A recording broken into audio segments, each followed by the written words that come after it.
제가 여러분들과 나는 누구인가, 제가 시간이 좀 부족했어요. 저는 할 얘기가 많았습니다.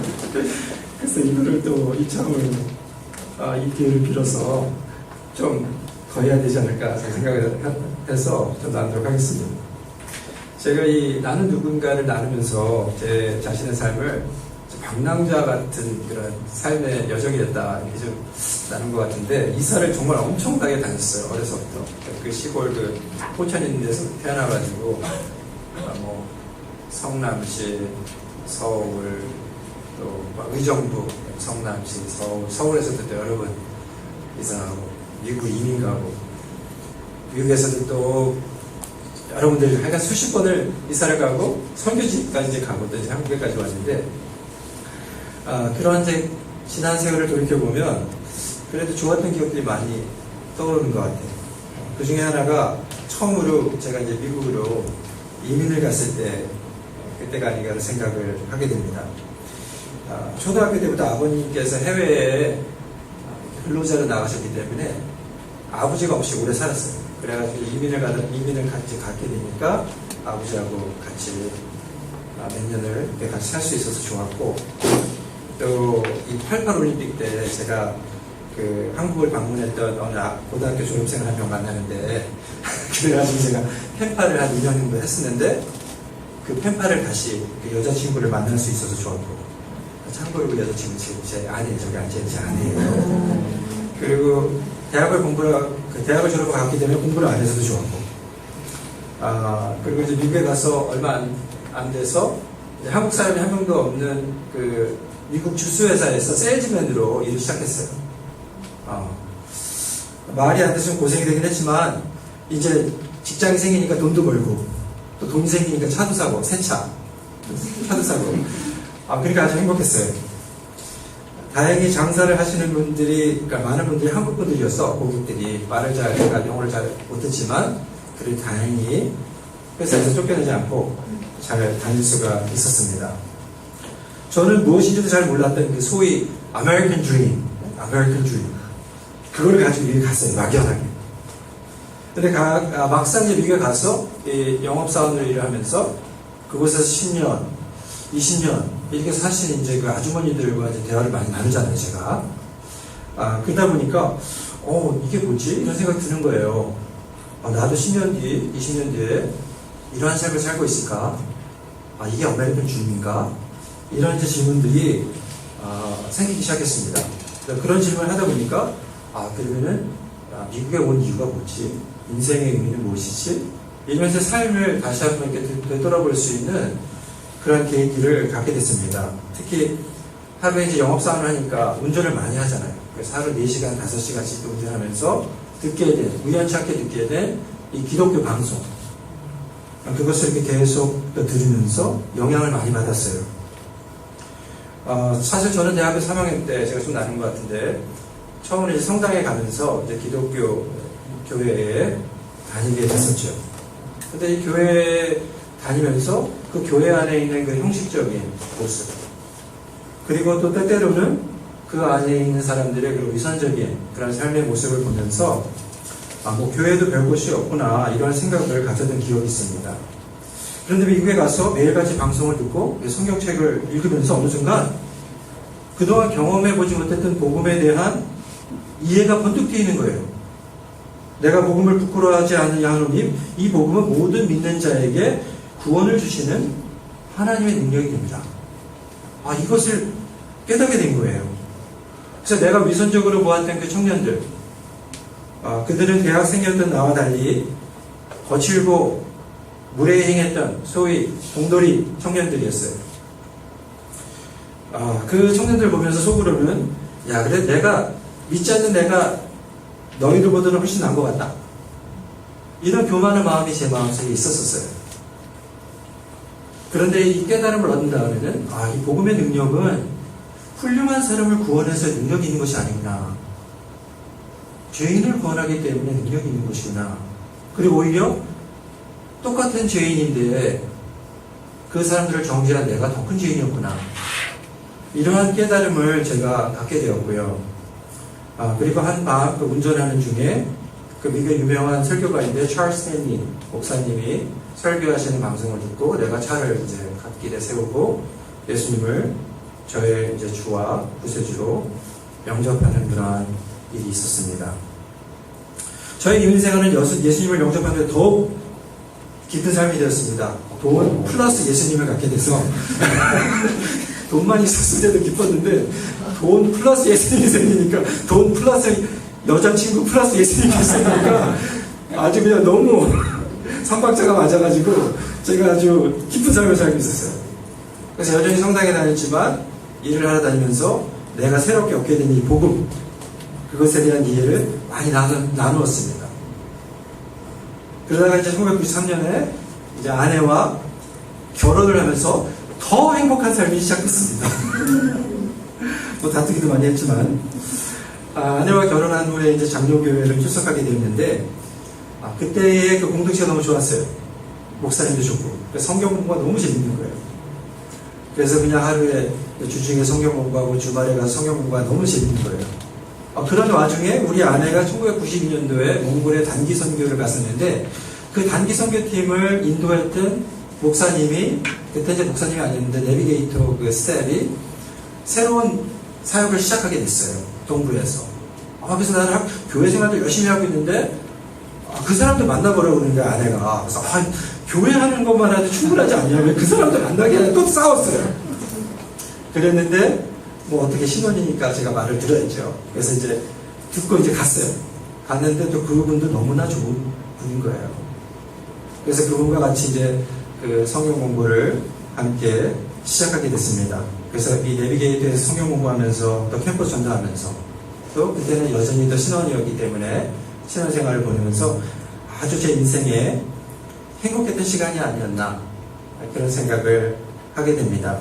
만약에 보고 싶은 시간이 있다면 그 시간도 한번 돌아가 보는 것도 아이디어스 좀 그래서 섭섭하긴 한데 그것만 제외하면 돌아갔으면 좋은 시간이겠다 이런 생각이 들기도 합니다. 지금 우리 둘째와 셋째가 다니고 있는 그 메릴랜드 대학교에서 매주 하루씩 이 브리지 일러스트레이션 다리 이화를 가지고 전도를 했습니다. 영어는 서툴렀지만 명색이 제가 세일즈맨이었잖아요. 영업사. 그래서 내가 나가서 전도를 하면 주님을 영접하는 학생들이 많았어요. 그래서 어느 때는 일본인 학생도 영접도 하고 어떤 때는 무슬림, 이란 이런 데서 온 무슬림 학생들 영접을 하고, 물론 이제 나중에 아는 것은 영접 기도를 했다고 예수님을 꼭 받아들인 것은 아니다. 그래도 나중에 제가 깨닫게 됐죠. 제가 이 다리예화를 시작하면서 항상 이제 이야기할 때 항상 자신의 형상을 따라서 기쁨과 평안과 사랑과 또 만족으로 충만한 관계를 갖기 위해서 인간을 창조하신 그런 하나님의 목적, 이것을 이야기하면서 항상 다리예화를 제가 시작했던 것 같아요. 돌아보면 기쁨을 항상 이야기했고 기쁜 삶을 살고 있는지에 대해서 질문했고 제 자신도 정말 기쁘게 생활했던 시간이었던 것 같습니다. 그러한 기쁨 때문에 그 93년도 그해 가을에 내비게이터 수련회에서 사역에 헌신을 하게 되었고 그 다음에는 신학교를 가게 되면서 제가 잘 다니고 있었던 회사를 그만두게 되었습니다. 정말 처음으로 신대원의 공부를 너무나 재미있게 했습니다. 3년 동안. 결과도 아주 우수했습니다. 재미있게 하다 보니까. 지금 생각해보면 어떻게 그렇게 아무것도 모르면서 영어도 잘 못하면서 용감했었는지 잘 이해가 되지는 않지만 돌이켜보면 무식해서 용감했다기보다는 기쁨이 넘쳐서 용감할 수 있었던 것 같다는 생각이 듭니다. 기쁨 때문에 전도도 했고 또 신학도 했고 목사도 되고 선교사가 되었습니다. 그런데 그렇게 살아온 지난 25년을 이렇게 되돌아보면 어느 순간부터 나의 기쁨이 조금씩 이렇게 사그라들지 않았나 그런 또 느낌이 들게 됩니다. 어제도 책상에 앉아 설교 준비하고 있는데 방 안에서 아내가 그러는 거예요. 왜 이렇게 인상을 쓰고 있냐고. 항상 화가 난 사람처럼 보인다는 거예요.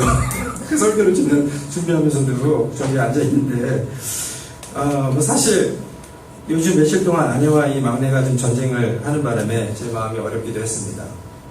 사실은 조금 전에도 잠시 내려갔다가 큰아이에게 언성을 막 눕히고 기쁨을 설교하려고 제가 올라왔어요. 너무 위선적입니다. 사실 하나님을 알면 알수록, 사역을 하면 할수록, 복음을 전하는 선교사로 살아갈수록 그 기쁨 또한 더욱더 충만해져야 되는데 25년을 되돌아보면 나름대로 그동안 수집해온 모든 타이틀들, 이러한 것들이 내 자신을 더 기쁘게 하지는 못하는 것 같습니다. 여러분들은 어떠세요? 월요일 아침 원장님께서 그 경건의 시간에 10편 8편 나누시면서 하나님의 창조하신 거에 대해서 경탄하고 기뻐하고 막 이런 말씀을 하시면서 그런 기쁨을 가지고 생활하고 있느냐, 질문하신 거 생각이 드는데, 여러분은 어떠세요? 그렇게 기쁨으로 생활하고 계십니까? 아니면 일과 책임에 눌려서 오늘 누가복음 10장 읽었는데 그 10장 맨 끝에 무슨 얘기가 나오죠? 마리아와 마르다 얘기가 나오잖아요. 근데 그 일과 그 책임에 눌려가지고 힘들어하는 그 마르다의 모습을 가지고 혹시 살아가고 계시지 않으십니까? 예수님께서 말씀하셔요. 마르다야 마르다야, 너는 여러 가지 일로 걱정과 근심을 참 많이 하는구나. 근데 정말 필요한 것은 한 가지뿐이야. 마리아는 그 좋은 것을 선택했으니 그것을 잃어버리지 않을 것이다. 마르다에게 예수님께서 말씀하십니다. 여러분, 좋은 것을 소유하면 기쁘세요? 더 좋은 것을 가지면 더 기쁘시겠죠? 세상에서 제일 좋은 것을 가졌다면, 목사에게는 세상에서 제일 큰 대형 교회를 다임하고 있다면 그렇게 물어볼 수도 있겠어요. 그러면 좋을까요? 얼마나 기쁠까요? 세상에서 가장 좋은 것을 가진 기쁨은 어떤 기쁨일까요? 예수님께서는 오늘 본문 말씀을 통해서 정말 별거 아닌 것으로 기뻐하고 있는 제자들에게 세상에서 가장 큰 기쁨은 하나님 나라의 백성이 되는 것이라는 것을 말해주고 계십니다. 네. 오늘 본문을 좀 더 깊이 이해하기 위해서는 이 본문의 문맥과 더불어서 누가복음 사도행전 전체적인 틀과 시대적인 배경을 이해할 필요가 있습니다. 그래서 제 설교가 항상 길어집니다. 이 누가복음을 크게 나눠보면 예수와 세례자 요한의 이야기를 담은 1장, 2장, 그리고 예수님의 공생활이 시작돼서 갈릴리 사역을 하시는데 그 사역을 담은 3장 1절에서 9장 51절까지의 부분, 이 두 개를 초반부로 볼 수가 있고요. 그리고 그 예수님께서 제자들과 더불어 갈릴리에서 예루살렘으로 이제 향하시는 9장 그 이야기를 담은 9장 51절에서 19장 27절까지의 그 중반부, 소위 이제 travel narrative, 여행 나레티브 이런 이제 말을 쓰는데 그것이 이제 중반부를 이루고 있고, 그 이후에 예루살렘에서 사역하시는 것과 십자가의 죽음 부활을 승천까지를 담고 있는 그 9장 28절에서 24장 53절까지의 말씀을 중반부로 세 번째 섹션으로 저희가 볼 수 있습니다. 지리적으로는 예루살렘 성전에서 시작한 이야기가 예루살렘 성전에서 마치는 것을 보게 됩니다. 누가복음 1장이 예루살렘 성전을 중심으로 배경을 가지고 시작되고, 마지막이 그 예루살렘 성전을 끝으로 찬양하는 모습으로 끝이 납니다. 그리고 이어지는 사도행전은 예루살렘에서 로마로 이 복음이 나아가는 그 모습을 보면서 누가복음과 사도행전 전체를 통해서 이스라엘의 회복과 열방의 구원을 그리는 것을 저희가 보게 됩니다. 한마디로 말해서 누가의 이야기는 이러한 구원의 이야기입니다. 오늘 본문은 제가 말씀드린 대로 이 중반부인 여행 내레티브를 시작하는 도입부에 위치해 있어요. 무슨 여행이죠? travel narrative, travel, 여행이라고 그러는데 이 여행은 십자가를 지기 위해서 예수님께서 예루살렘으로 향하시는 그 여행이었어요. 기쁜 여행입니까? 슬픈 여행입니까? 먼저 9장 그 도입부에 있는 9장 51절에서 56절에는 예루살렘을 향해 가는 예수 일행을 받아들이지 않는 사마리아 사람들의 이야기가 나옵니다. 그 일이 있은 후에 예수께서는 70인, 우리 한국 성경에는 70인으로 되어 있는데 어떤 성경은 72인이라고 말하고 있어요. 그것은 사본의 차이가 있기 때문에 그렇습니다. 대부분의 사본은 70인이라고 그러고 몇 개의 사본이 72인이라고 그러는데 제 생각에는 72인이 맞는 것 같아요. 숫자는 적지만 가장 이제 오래된 그 사본들이 72인이라고 가지고 있는데 그게 제 개인적인 생각입니다. 어쨌든 70인이든 72인이든 이 사람들을, 이 제자들을 세워서 두 사람씩 짝을 지어서 마을로 보냅니다. 그러니까 몇 개 마을로 보냈다는 거예요. 두 명씩 짝을 지었으니까 너무나 힘든 수학이니까 35나 36 굉장히 많은 마을이죠. 그 마을들로 이 제자들, 곧 선교사들, 미셔너리들을 동네와 지역으로 보내면서 병자를 고치며 하나님 나라의 복음을 선포할 그 임무를 주십니다. 오늘 본문은 이 10장의 초반부에 나왔던 그 보내시는, 파송하시는 그 모습, 그 파송을 받아서 나갔던 그 제자들이, 70인의 제자들이 그 사역을 마치고 돌아와서 예수님께 보고하는 그러한 내용을 담고 있습니다. 이 여행 내러티브에 있는 이야기들은 대부분 다른 복음서에 나오지 않습니다. 보통 누가복음에 나오는 이야기들이 대부분이에요. 오늘 이야기도 그렇습니다. 비슷한 내용이 마태복음의 10장, 그리고 마가복음 6장에 나오긴 하지만 그 본문들은 누가복음 9장에 나와 있는 그 사도, 12사도를 파송하는 그 본문과 패러렐한, 유사한 본문들입니다. 그러므로 누가는 이 사도들이 아닌 그 70명의 제자들을 선교사로 파송하는 그 모습을 통해서 선교적인 사명이 교회가 시작되기 전부터, 이거 교회 시작되기 전의 이야기잖아요. 교회가 시작되기 전부터 이미 12사도들에게 국한되어진 그런 특별한 사명이 아닌 것을 보여주고 있습니다. 이 예수님의 탄생 이야기에 나오는 세례자 요한과 예수 두 명이 와요. 하나님의 뜻을 이루기 위해서. 그리고 예수가 12제자를 세우십니다. 파송을 하세요. 그리고 70명의 제자들을 보내십니다. 이러한 이야기가 또 사도행전에 가면은 유대인과 이방인으로 된 교회가, 예루살렘 교회가, 안디옥 교회가 하나님의 파송을 받게 되는 그런 모습을 통해서 이 온 인류를 차별 없이 구원하시는 하나님이 그러한 구원자이실 뿐만 아니라 그 구원 사역을 위해서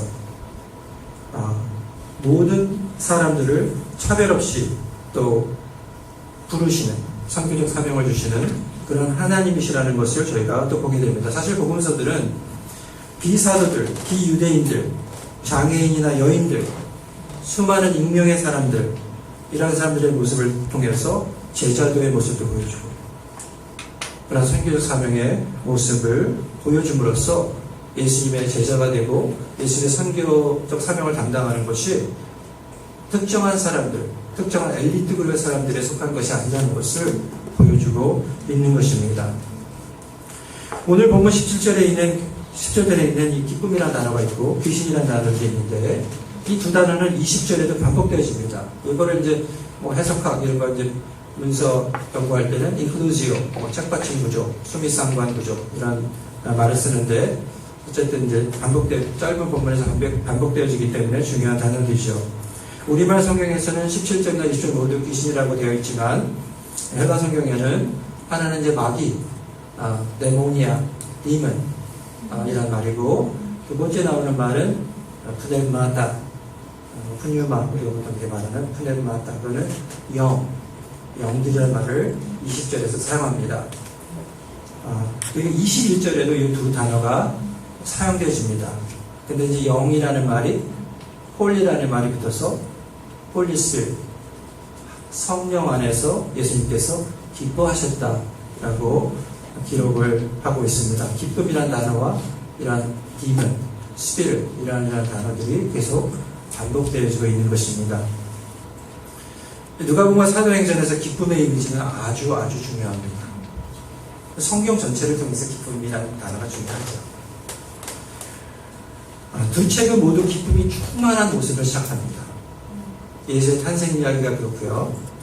또 사도행전의 이야기가 그래요. 새 시대, 성취의 시대, 종말의 시대, 곧 구약이 기다리고 또 제2성전기에 그 이스라엘 백성이 기다리던 그 구원의 시대가 도래했기 때문입니다. 누가는 이러한 종말의 구원의 비전이 이루어지는 것을 기쁨의 이미지로 표현하고 있는 것입니다. 기쁨은 구원의 결과이자 증거가 됩니다. 다시 말해서 기쁨이 없다면 구원도 없다는 거예요. 진정한 구원은 반드시 기쁨을 가져온다는 거예요. 누가복음 15장의 이야기를 보면 잘 알 수 있을 거예요. 그렇죠? 잃어버린 농종과 양과 아들과 이런 것들이 항상 기쁨이 충만하죠.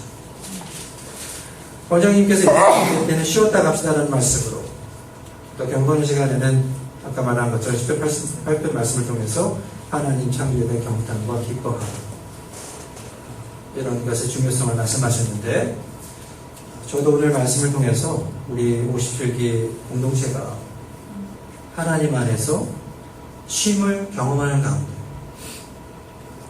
구원의 기쁨을 회복하고 하나님의 보호하시는 그 권능을 신뢰하고 성공과 성취가 아니라 하나님의 부르심에 다시 헌신하는 것을 통해서 참된 기쁨을 누리는 그런 선교사들의 공동체가 되기를 간절하게 기도하는 마음으로 오늘 말씀을 준비했습니다. 선교사들은 언제 기뻐합니까? 선교사들의 기쁨의 원천은 무엇입니까? 오늘 본문은 예수의 명령에 순종해서 선교사의 소명을 갖게 된 제자들의 기쁨의 원천이 사역의 성공이나 결과에 있는 것이 아니라 그들의 새로운 정체성의 핵심이 되는, 곧 그들이 믿고 전하는 구원에 있다는 것을 말해주고 있는 것입니다. 이러한 본문의 명제에서 저는 오늘 이러한 메시지 명제를 잡아봤습니다. 여러분들 PT에 좀 도움이 되라고 저는 해봤습니다. 우리는 성삼위 하나님의 구원으로 인해 기쁨을 누리는 선교사들이 되어야한다. 이렇게 한번 해봤어요. 구원의 기쁨으로 인해 기쁨을 누리는 선교사들이 되어야한다. 명제를 잡았으니까 또 돼지 3마리를 잡아야겠습니다. 전환문구는 전형적인 전환문구 how 어떻게 할 것인가. 우리는 어떻게 성삼위 하나님의 구원으로 인해 기쁨을 누리는 선교사들이 될 수 있을까요?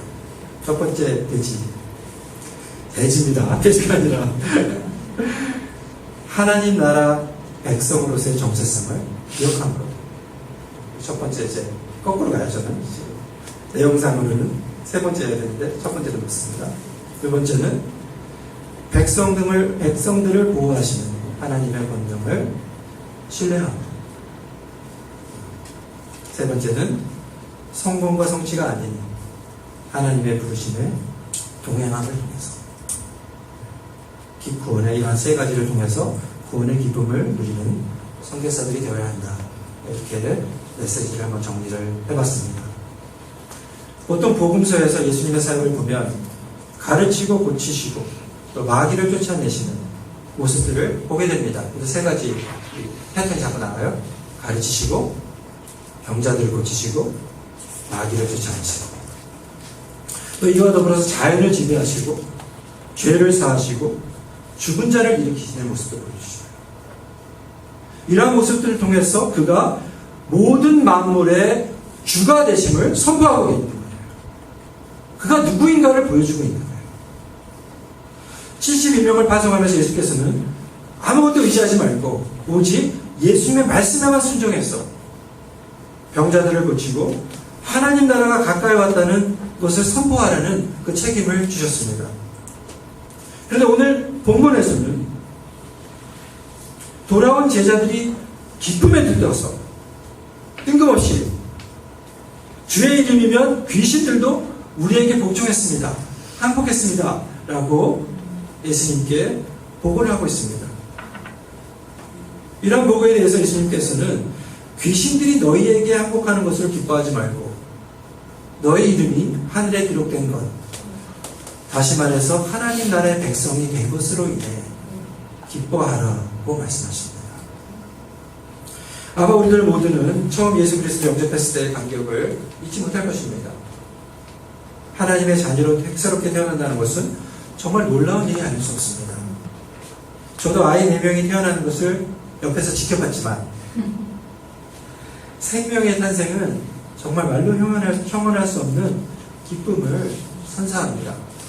옆에서 지켜보는 건 좋은 것 같아요. 전 4번 다 봤어요. 지난 며칠 동안 막내로 인해서 고생을 좀 하고 있긴 하지만 뭐 막내는 우리 때문에 고생하는 거예요. 이건 일방적인 이야기예요. 여러분들 컨텍스트를 가지고 이해하셔야 돼요. 막내가 태어났던 그날을 생각하면 그 아이의 소중함을 다시금 깨닫게 되고 그 아이가 내 곁에 있음으로 인해 기쁨의 마음이 되살아남을 느끼게 됩니다. 사실이에요. 우리들은 예수 그리스도를 믿는 믿음으로 말미암아 얻게 된 구원의 감격을 매일같이 새롭게 경험하는 선교사들이 되어야 합니다. 우리 모두는 예수님의 제자들로서 선교사로서의 부르심에 헌신을 경험한 사람들입니다. 세상의 그 무엇도 예수님께서 주시는 구원보다 값어치 있는 것이 없다는 것을 이미 잘 알고 인정한 사람들입니다. 우리는 마리아처럼 좋은 것을 선택한 사람들입니다. 우리도 스스로 이것을 던져버려서야 되겠습니까? 지난 주일 예배를 마치고 3주 전에 우리 교회 수련회가 있었는데 참석하고 있는 교회 같은 교회에 속했던 형제 3명이 수련회 애프터 시간을 가졌습니다. 모두 가셔야 돼요. 이 교회는 하여간 좀 재밌는 교회예요. 수련회만 보는 게 하는 게 아니라 수련회 갔다 와서 애프터 수련회들이 모임도 해야 돼요. 그래서 이제 원래는 5명인데 한 명이 사정이 있어서 못 오고 4명이 모였는데 한 명은 국어선생, 한 명은 엔지니어, 한 명은 물리학 이제 박사학위를 거의 다 끝낸 카이스트에서 물리학 공부를 하고 서울대에서 연구를 하고 있는 친구예요. 아주 똑똑한 친구예요. 여러 가지 이야기를 하면서 뭐 물리학 얘기가 많이 나오는 거예요. 근데 전혀 모르니까 많이 질문하고 빅뱅이 진짜 있냐 뭐 이런 질문부터 시작해가지고 지금도 빅뱅은 사실이다 저한테 그런 얘기를 하는데 뭐 신학적인 토론을 하는 게 아니라 제가 좀 지식을 얻고자 여러 가지 질문을 하면서 뭐 빅뱅, 빛, 그리고 공간 이런 것에 대해서 제가 여러 가지 질문을 하면서 대화를 하게 되었습니다. 그러면서 재미있는 사실을 알게 되었는데 그것은 빛의 속도는 절대 속도라는 사실이었습니다. 다시 말해서 빛보다 더 높은 빨리 갈 수 있는 속도가 없다는 거예요. 우주에는. 그래서 우리가 뭐 차를 달리면서 총을 쏜다거나 공을 던지거나 가속력이 붙죠. 그리고 반대 방향에서 오는 차를 보면은 더 빨리 달리는 것처럼 이렇게 느껴지고 그러는데 이 빛의 속도로 운전하는 차에서는 이러한 현상이 나타날 수 없다는 거예요. 어떤 상황에서도 빛의 속도를 넘어 움직이거나 관측될 수 있다는 것은 없다는 것이었습니다. 이해가 안 되죠? 저도 이해가 잘 안 됩니다. 저는 여전히 이해가 잘 안 됩니다. 어쨌든 그 이상의 무엇을 더해도 그 빛의 속도보다 조금 더 빠르게 할 수 있는 것이 없다는 거예요. 절대적인 속도라는 거예요. 제가 이야기를 주면서 또 오늘 본문을 준비하면서 정말 예수님으로 인해 받게 되는 그 구원도 이러한 절대적인 구원이 아닌가. 이 구원에 다른 어떤 것을 더한다 할지라도 그것이 더 좋아지는 것도 아니고 여기서 뭐 다른 것을 더 안 가졌다 해서 더 나빠지지도 않는다는 그러한 사실입니다. 우리는 선교사들로 사역하며 무엇을 우리들의 기쁨의 원천으로 삼으며 살아왔습니까?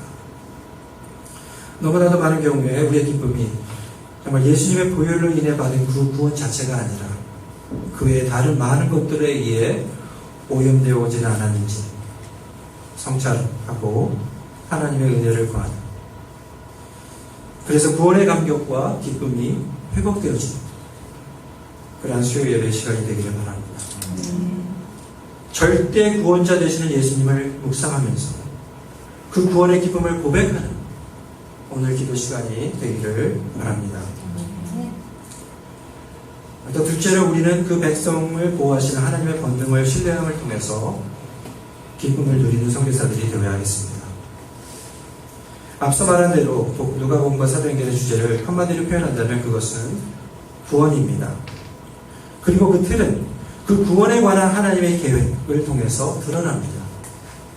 이 계획은 하나님의 말씀 전체를 통해서 증거되어지고 이 종말의 시대에 성육신 하시는 메시아 예수를 통해서 성취되어지고 성령의 권능 아래 태어나고 성장하는 선교적인 종말 공동체인 교회를 통해서 완성되어집니다. 이게 누가의 이야기예요.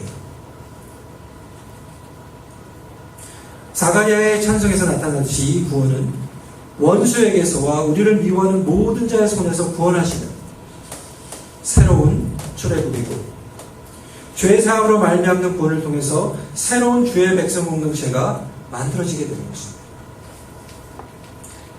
누가는 또한 하나님을 전능하신 만유의 주제로 표현하면서 구원은 그 전체가 오직 성삼위 하나님의 역사라는 것을 분명히 하고 있습니다. 선교사는 무엇보다도 이 사실을 가슴속 깊이 새겨야 할 것입니다. 결코 내가 이루는 것이 아니라는 것. 구원은 나의 영역에 있는 것이 아니라 전적으로 하나님의 영역에만 있는 것이다라는 것. 이것을 깊이 기억해야 할 것입니다. 이런 하나님이시기 때문에 하나님께서 구원받은 백성들을 지키시는 보호자가 되시는 것입니다. 누구도 우리들에게 하나님의 구원을 뺏어서 갈 자가 없다는 것입니다. 그 말은 우리가 상황에 관계없이, 우리가 처한 상황에 관계없이 구원의 기쁨을 누리고 살아갈 수 있다는 거예요. 기쁨으로 들떠있는 제자들에게 예수께서 말씀하셨습니다. 사탄이 하늘에서 번개같이 떨어지는 것을 내가 보았노라. 내가 너에게 뱀과 전갈을 밟으며 원수의 모든 능력을 제어할 권능을 주었으니 너희를 해칠 자가 결코 없으리라. 사실 이러한 표현들을 읽으면서도 여러 개를 생각을 하셔야 돼요, 여러분들. 구약이 많이 떠올라야 돼요. 구약의 성경. 예수님이 병자를 고치실 때도 구약의 구절들이 막 떠올라야 돼요. 뱀의 이야기가 나올 때도 구약의 구절들이 막 떠올라야 돼요. 기쁨을 얘기할 때도 이사야서를 비롯해서 많은 이 종말의 텍스트들이 떠올라야 돼요. 근데 이제 공부를 하기 위해서는 그것뿐만 아니라 제2성경기에 있는 유대문헌들도 살펴봐야 돼요. 그러니까 보여야 될 책들이 많아요. 마치 출애굽 당시에 그 이름이 호구조사에 기록되어져 있던 이스라엘 백성들을 그 광야에서, 그 광야의 모든 위험에서 보호하셨던 하나님처럼 동일한 하나님께서 지금도 하늘의 생명책에 그 이름이 기록된 모든 천국 백성들을 세상의 모든 세력들로부터 보호하고 계시다는 것입니다. 오늘 본문에서 귀신과 이 사탄의 모습은 72명의 제자들과 예수의 모습과 대조를 이루고 있습니다. 예수께서는 하나님의 계획에 따라 십자가의 죽음을 통해서 구원을 이루시기 위해서 예루살렘을 향하고 있고 이 70명의 제자들은 이러한 예수와 동행하면서 구약에서 이미 예견한 대로 병든 자를 고치고 하나님 나라의 도래를 선포하고 있는 것입니다. 이곳에 있는 모든 이미지들은 제가 말씀드린 대로 구약과 당시 유대 공동체가 기대하고 있었던 그런 종말의 모습, 그 종말의 마지막 그 카스믹 배럴, 우주적인 전쟁의 모습을 암시하고 있습니다. 하나님의 뜻을 거역하는 악한 세상 세력의 상징적인 우두머리인 사탄이 하늘로부터 번개같이 빠르게 떨어졌다는 것은 모든 악한 세력이 그 힘을 잃어버렸음을 의미하는 것입니다. 메시아 예수의 승리는 그의 이름으로 나아간 제자들의 그 승리의 모습을 통해서 이런 사실을 증거하고 있는 것입니다. 그것이 귀신이든 영들이건 성경이 이야기하면서 또 팔레스타인의 실제적인 삶 가운데 유혹과 위험의 상징이었던 뱀, 전갈, 뱀, 독사, 전갈 이런 거 별로 안 좋아하시죠, 여러분? 그래서 제가 그 동남아시아는 잘 못 가요, 제가. 아프리카도 좀 더 힘들고. 중앙아시아는 워낙 춥기 때문에 얘네들 잘 살지 못해요. 그래서 중앙아시아 갔는데, 그것이 어떠한 세상적인 위협이든 영적인 세계의 위협이든지 간에 그들이 결국 하나님을 따른 제자를 해치지 못할 것이라고 예수님께서 말씀하고 계신 것입니다. 그들을 보호하고 계시다는 것을 말씀하고 계신 것입니다. 이번 아시안게임의 축구 경기도 유난히 더 재밌었습니다. 그렇죠? 네, 저랑 봐서 더 재밌었던 분들 계십니다. 저랑 보면 재밌습니다. 네, 저랑 보십시다. 근데 사실 재밌었던 이유는 다 말레이시아 덕이에요. 그죠? 말레이시아가 이겨주는 바람에 심지어 키르기스탄하고 그 경기도 너무 재밌더라고. 아, 키르기스탄에서 져야 되는데. 저는 키르기스탄에서 왔으니까.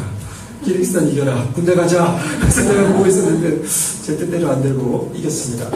그래서 뭐 우즈벡전, 베트남전, 이란, 마지막 일본, 모든 경기가 다 박진감이 넘쳤어요.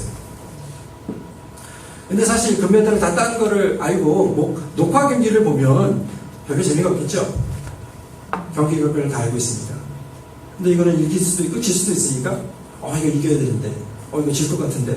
그러다 보니까 더 초조해지고, 박진감 넘치고, 가슴도 떨리고, 걱정과 염려도 되고, 그러한 모든 것을 보고, 축구 경기를 저희가 손에 땀을 쥐면서, 경기에 손에 땀을 쥐고 보았습니다.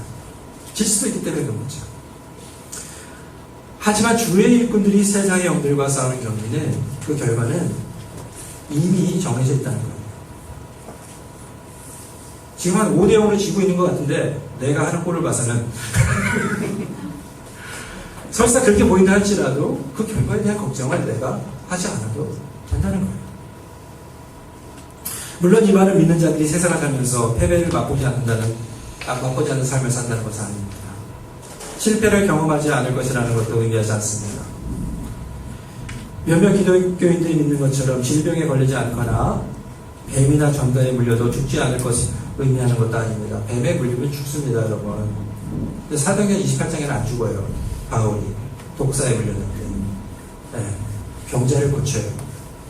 그래서 오늘 본문에 비슷한 내용이 실질적으로 바울의 삶을 통해서 드러나는 모습을 저희가 사실은 보게 됩니다. 하지만 이러한 바울도 육체의 연약함을 가지고 있었습니다. 질병을 앓았습니다. 고난을 받았습니다. 처형을 당했습니다. 그럼에도 불구하고 바울은 고린도후서 4장 11절 15절 우리가 잘 아는 말씀이죠. 자신과 동료들의 죽음을 몸에 달고 살았다라고 고백을 하고 있어요.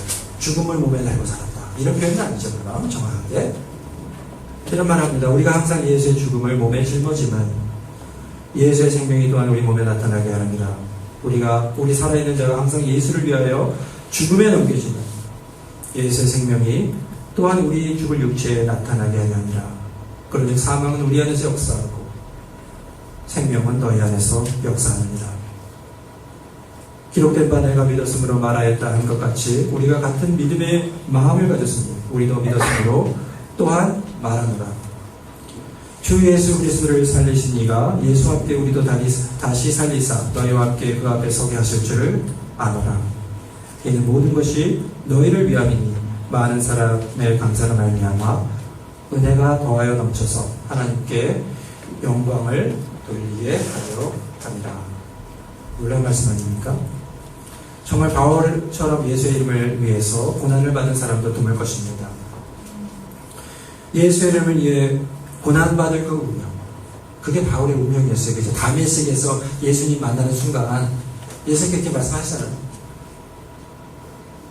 너가 나를 위해서, 나의 이름을 위해서 얼마나 고난을 받을 것인가. 그걸 또 아나니아에게 말씀하죠. 그것이 바울에게 주어진 바울의 정체성이었습니다. 피할 길이 없었습니다. 하지만 바울은 이러한 고난 가운데서도 누구보다도 기쁨을 노래한 사람. 항상 기뻐하라고 권면했습니다. 죽음에서 부활하신 예수 그리스도를 만난 경험과 그리스도를 살리신 이가 그와 예수를 믿는 모든 사람들을 보호하시고 그 종말의 날에, 주의 날에 살리실 것이라는 희망과 믿음이 있었기 때문입니다. 여러분이 잘 아시다시피 당시 이스라엘은 나라를 잃은 백성들로 로마의 지배를 받고 있는 그런 암울한 시대적 상황이 있었습니다. 예수님께서 태어나셨을 때의 세상의 힘의 상징은 당연히 로마의 황제였던 아우구스트였습니다. 아우구스트의 후원을 받고 있었던 시인 버질은 아우구스트에 대해서 이런 말을 했습니다. 그는 원수들의 영원한 승리자이요 세상의 평화를 가져오는 시민들의 구세주다. 누가복음 1장에서 하는 똑같은 표현들이에요. 그 말이 사실은 먼저 이 황제에게 적용되어졌다는 거예요. 근데 누가복음을 시작하면서 원수들에 대한 진정한 승리자가 영원한 왕이신 예수 그리스도예요. 예수 그리스도야말로 세상의 평화를 가져오는 소티 구세주다라고 선포하는 것입니다. 하지만 예수는 고난을 받고 죽었어요. 그의 왕국은 세워지지 않았어요. 로마 제국은 이스라엘을 멸망시켰어요. 이스라엘이 흔적도 없이 사라져 버렸어요. 그러한 시대적 상황에 있는 이스라엘에게 희망과 기쁨의 메시지를 선포하고 있는 거예요. 회복의 메시지를 선포하고 있는 거예요. 그것이 그들에게 어떤 의미로 다가왔을까요? 어떻게 이해해야 됐을까요? 이런 멸망이 그들에게 임했을 때 누가복음이 선포하고 있는 기쁨과 평화와 회복은 무엇을 의미합니까? 사도행전 예루살렘 공동체가 가졌던 평화와 기쁨 또한 우리가 사도행전을 보면 바로 알겠지만 고난과 슬픔으로 변화되어집니다. 예수의 메시지는 이 땅에서 죽지 않을 것이 않는다는 메시지가 아니라 죽어도 죽지 않을 것이다 라는 메시지인 것입니다.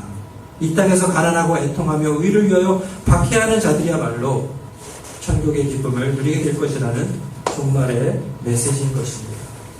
그렇기 때문에 이어지는 21절에서도 치욕과 고통과 죽음이 기다리고 있는 그 십자가를 향해 가시는 예수님께서 내가 성령 안에서 아버지의 뜻이 이루어짐으로 인해 기뻐하였다라고 고백하고 계신 것입니다. 인간이 제어할 수 없는 마귀들이 주 예수의 이름으로 인해 그들에게 복종하는 것을 경험한 제자들은 그 경이로움에서 기쁨을 경험했습니다. 하지만 예수께서는 제자들에게 그들에게 영들이 복종이기 때문에 기뻐하는 것이 아니라 오히려 또 다른 진정한 영, 곧 하나님의 성령의 복종함을 통해서 얻게 된 하나님 나라의 혜택으로 인해 기뻐하라는 말씀을 하고 계신 것입니다. 영들이 나에게 복종해서가 아니라 내가 성령께 복종함을 통해서 기쁨을 누리라라고 말씀하는 것입니다. 예수는 그저 기적을 행하는 미러클 워커, 기적을 행하는 자가 아니에요. 그는 천지만 그 정도의 인물이 아니에요. 그 정도의 하나님이 아니에요. 천지 만물을 주관하시는 주이시고 죄에 눌려 사망과 절망과 패망의 길을 걷고 있는 우리를 구원하시는 구세주라는 것입니다. 병자를 고치고 마귀를 쫓아내시고 자연을 다스리시는 그 모습은 그 자체로 어떤 의미가 있는 것이 아니라 그것들이 가리키고 있는 그 한 분, 그분을 온전히 알게 됨을 통해서 의미를 갖게 되는 것입니다. 우리는 마태복음 7장 21절, 24절에 있는 예수님의 경고를 귀담아 들어야 될 것입니다. 제가 읽고 오늘 말씀 마치도록 하겠습니다. 나더러 주여 주여 하는 자마다 다 천국에 들어갈 것이 아니요 다만 하늘에 계신 내 아버지의 뜻대로 행하는 자라야 들어가니라. 그날에 많은 사람이 나더러 이르되 주여 주여 우리가 주의 이름으로 선지자 노릇하며 주의 이름으로 귀신을 쫓아내며 주의 이름으로 많은 권능을 행하지 아니하였나이까 하니 그때 내가 그들에게 밝히 말하기 내가 너희를 도무지 알지 못하니 불법을 행하는 자들아 내게서 떠나가라 하리라. 그러므로 누구든지 나의 이 말을 듣고 행하는 자는 그 집을 반석에 지은 지혜로운 사람 같으니라. 예수님께서 하신 말씀입니다. 성공이 아닌 하나님의 성령의 인도하심을 따라서 순종함을 통해 참 기쁨을 누리는 그러한 저희들이 되어야겠습니다. 함께 기도하며 나아갑시다.